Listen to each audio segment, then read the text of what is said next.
Hoy nos dirigimos a un pueblo que es conocido como el último que se mantiene fiel al maoísmo. Su nombre es Nanjie, literalmente calle del sur, y está situado en el centro de Henan. Nuestra intención en este viaje no era ver este tipo de cosas, pero nos queda de paso en la ruta a la capital de la provincia, y hemos pensado que había que verlo. Es un lugar bastante famoso al que han dedicado muchos reportajes. Hay cantidad de información disponible y unos cuantos rumores que ya veremos hasta qué punto son ciertos. En primer lugar, hay que aclarar que no estamos hablando de los pueblos que durante el maoísmo albergaron proyectos industriales secretos y luego quedaron semiabandonados. Hemos hecho unos cuantos vídeos sobre ello, pero no tiene nada que ver. Esta localidad no es un museo del maoísmo, sino un proyecto al parecer todavía viable, apoyado en sus principios. Ya veremos hasta qué punto. Así de primeras parece grande porque está pegado a una pequeña ciudad, pero en Nanjie oficialmente viven solo 3.700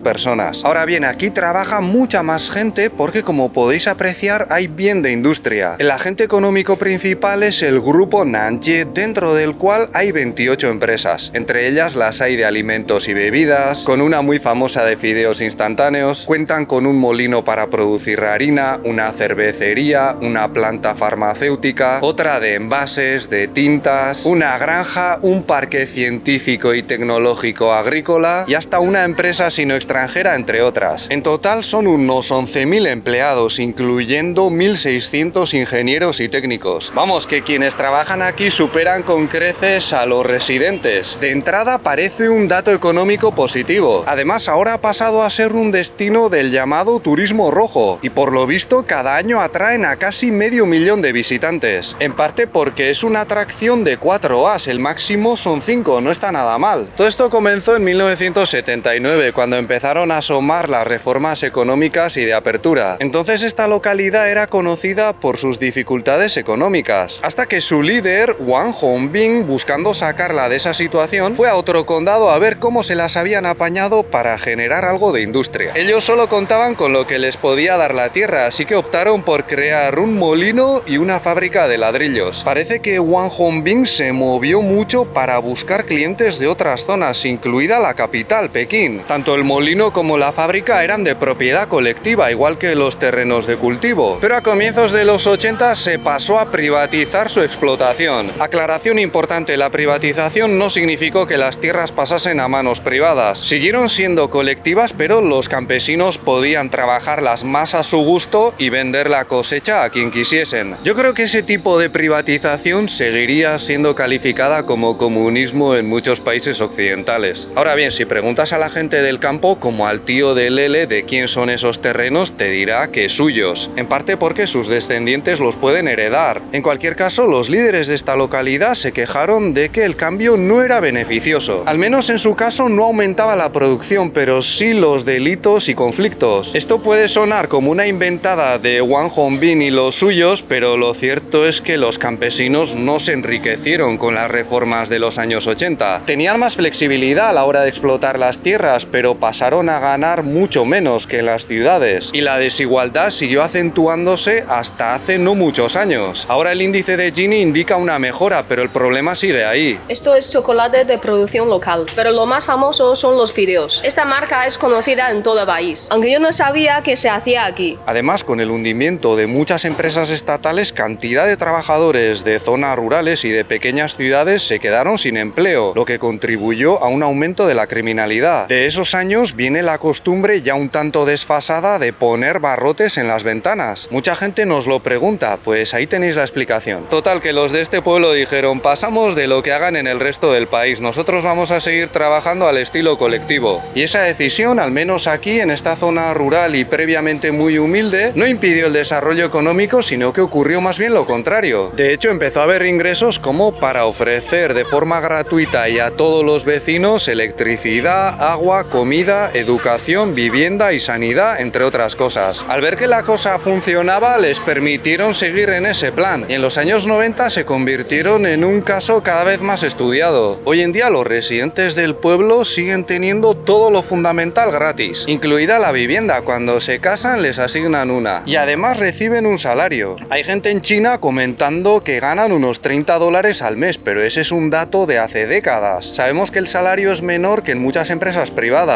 El dinero que se llevan a casa es alrededor de un 30% de todos los beneficios. Algunos comentan que pueden ser unos $200, pero a cambio se libran de pagar cosas que pueden llegar a costar mucho dinero. Y los servicios ofrecidos no están nada mal. Esta es una guardería modelo en toda la provincia de Henan.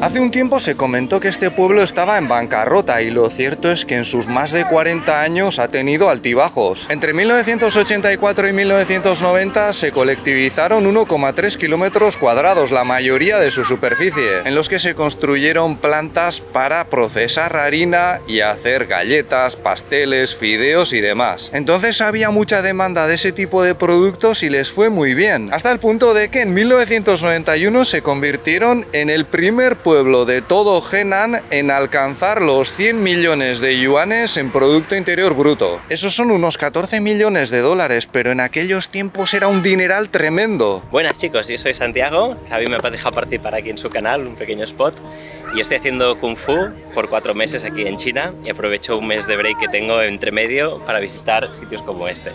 Estamos en Nanjekun, es un pueblo del que yo nunca había oído hablar antes, pero se ve que la mayoría de los noodles antiguamente provenían de aquí, ¿no? De todas las exportaciones que se hacían. Y esto es lo que te pasa, llegas a este sitio donde no te entienden, nadie habla inglés, todos te miran en plan, ¿dónde ha salido este? Cuando sigues las guías más raras y los comentarios por internet y acabas en sitios como este.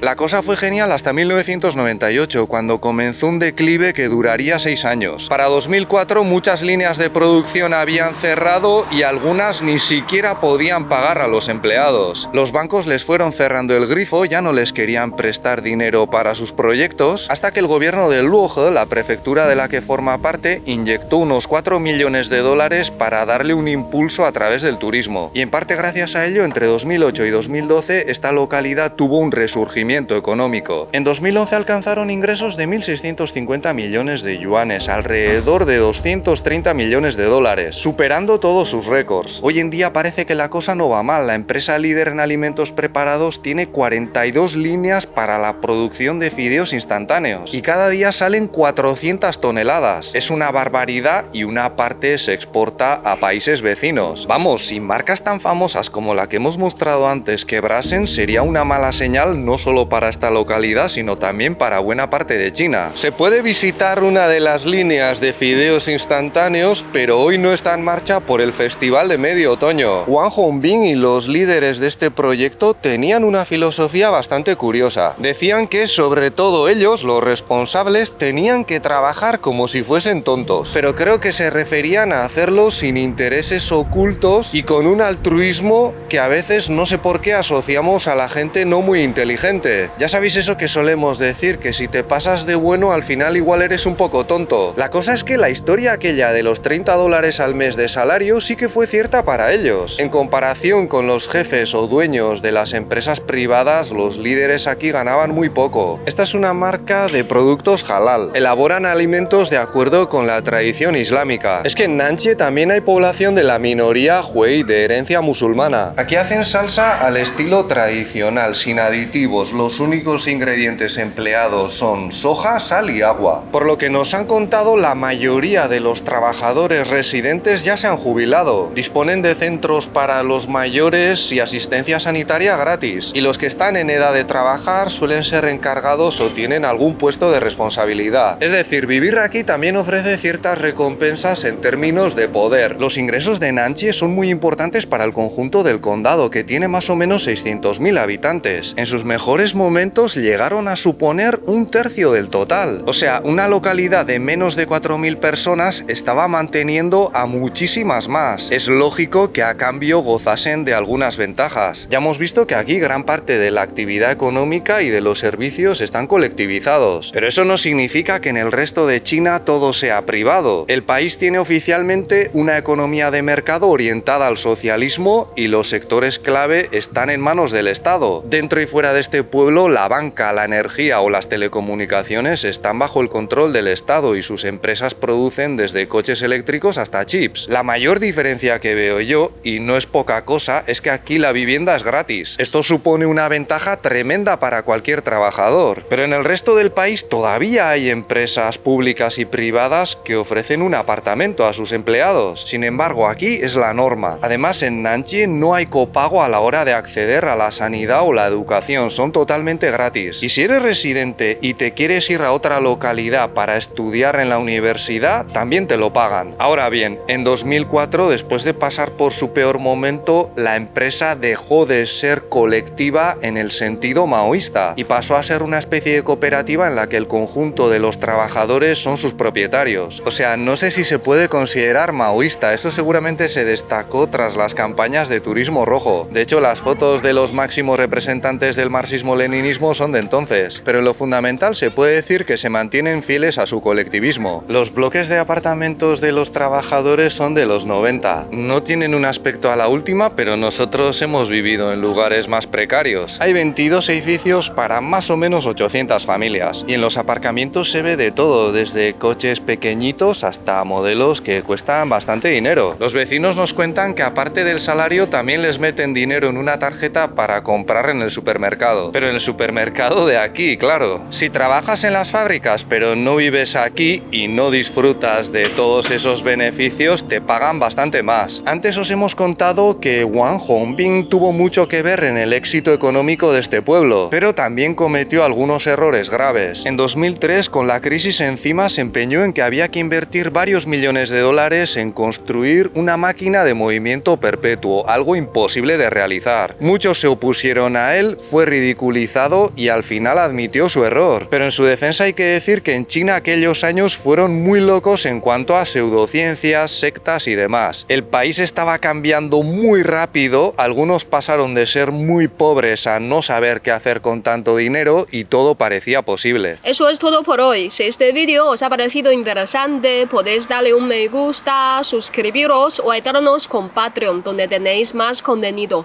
como tirados y mis clases de mandarín. Muchas gracias. ¡Hasta luego!